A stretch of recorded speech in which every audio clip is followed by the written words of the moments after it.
Once you arrive at the aircraft, the first step you're going to take is to ensure that the aircraft forms that you have on board actually match the aircraft. Now we're going to cover 781 procedures in a separate video at a later time, so please reference that video for specific procedures on 781s. The other publication that's kept on board the aircraft that you need to reference is the weight and balance. On the second page, you'll find the weight and balance record. What you want to do is ensure that the most recent weighing of the aircraft is still current. And these forms are normally kept in the compartment next to the jump seat. Second step of the checklist is cargo passenger compartment checked. You'll want to check to ensure that any additional seats, if installed, are securely fastened to the aircraft. Looking at the top of the fuselage, ensure that all the oxygen mask containers are closed and flush. Any passenger reading lights are off, and that any of the interior window shades are in the full up position. Continuing with the cargo inspection, we're going to check the first aid kit and survival kit. Each one of these has its own inspection card. You're ensuring that the seal is not broken, and also that the inspection is up to date. These cards show who the technician was that inspected them, what the date due is, and when it was last inspected. For the lavatory inspection, we're ensuring that there are no obvious leaks, and we'll inspect the knife valve to ensure that it's at least 1/4 inch open. You access the knife valve through this compartment. Next item, if you have the need for a life raft, it'll be stowed in the very aft portion of the aircraft under that webbing. Moving forward, the avionics rack. Looking for the overall condition, panels to be secure, and if you have to update the database, there's an access door here to insert a floppy disk. Your IP can show you how to do that if necessary. Circuit breakers are all in. When you inspect the aft fire extinguisher, you want to ensure that the inspection card is up to date, and also that it's properly stowed in its location. Moving to the escape hatch, first thing you'll notice is this device, which will secure your LPUs if your sortie requires you to have them on board. You want to look around the perimeter, visually inspect the perimeter of the escape hatch, and be sure that it's flush with the interior of the fuselage. You want to remove the foam pad and inspect the hinges and ensure that they're properly installed on the pins. Now this is what it would look like if you were actually installing the escape hatch onto the pins. Place the Velcro foam pad. Then you want to remove the pin.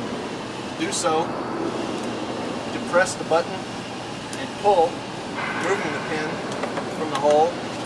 Pull the entire clip off, and then you'll stow this in the map case. Finally, you'll notice the crash axe. You want to ensure that it's actually in place and that it's properly fastened and secured to the interior fuselage of the aircraft. Okay, the next item, flight publications checked. Now we've already checked the aircraft forms that again reference the specific video on 781 procedures, but you want to ensure that they're stowed properly. You've got the aircraft forms and the weight and balance book stored here in the map compartment, and you want to be sure that they're properly fastened and secured. Also, the second fire extinguisher on board the aircraft, just aft of the co-pilot's position. We're going to check it in the same manner as the aft fire extinguisher. Inspection up to date, properly fastened. For the galley inspection, it's not required to check the circuit breaker unless you anticipate using it during the flight. Now to do so, you depress this door, remove it entirely, and lift and pull out the hot beverage container. The circuit breaker itself will be located inside the aft part of that container. Finally, to secure loose items in the aft cargo compartment, remove the cargo strap, which is stowed under the jump seat.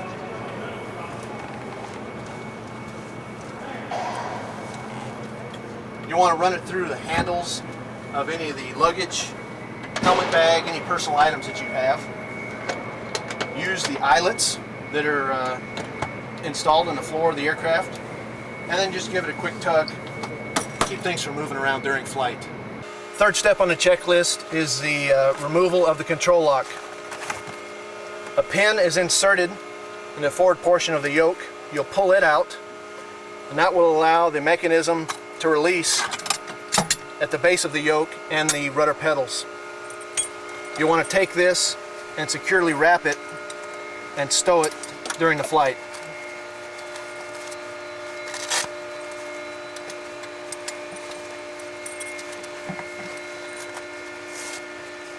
Two options to store this. Most typically it's put in the same compartment as the publications. You also have two snaps below that compartment that you can secure it. Continue with the checklist. Step 4, gear handle down. Visually confirm this. Throttles the cutoff position. As a reference, this is in idle. Lift up on the lever and go to the full aft position. That's cutoff. Engine start selector to off. I'm going to press the AHRS battery test button. Press and hold for 5 seconds and ensure that the AHRS annunciator is illuminated for that time period. Step 8 of the checklist, batteries 2 on and armed. As a note, I want to remind you to announce to the crew anytime you apply power or change power supplies. So crew, applying power. Battery switch on, and standby power armed. Confirm that you have good battery voltage. That's at least 22 volts. Then select inverters, number 1 and number 2, on. We'll confirm that we've got good voltage from them by looking at the gauge over here beside the pilot. To check the voltage on the inverters, need to cycle it through each of the positions and ensure that the proper voltage, either 26 or 115, is indicated for each respective position. And then return the selector switch to the number 1 inverter 115 volt position, which is the 12 o'clock position. Want to ensure that the inverter selector switch is in the auto or center position and that the guarded switch is down. For the fuel quantity check, we want to compare the indicated fuel on board with what's logged in the aircraft forms, and that's going to be shown on the reverse side of the 781H hotel. Those two numbers need to be within 50 pounds of one another. Moving on to the battery feed test, the first step is to put the integral lights on and then press the battery feed test button. First indication is going to be the battery feeder fail light. We'll confirm that the standby power is on. Uncage the standby attitude indicator and check to be sure that it's functioning, and it can be recaged. Left ITT gauge should be illuminated. This is going to be difficult to see during daylight hours. Standby instrument are illuminated. Same thing applies. And confirm that the number 1 RTU is illuminated. We'll then select emergency on the battery switch. Our indications are going to be instrument floodlights illuminated, difficult to see during daylight hours. AC bus shed annunciator illuminated. Left N1 and the left N2 are operating. RTU1 is powered. Battery cutoff and inverter 1 fail annunciators both illuminated. The AOA indexer is operating, and the co-pilot's clock is illuminated. We'll then give the signal to the crew chief to apply power. We do so by giving him this signal.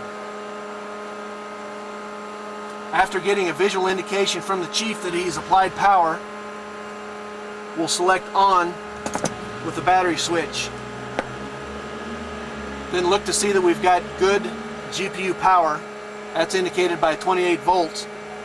And if we do, we'll give the chief a thumbs up.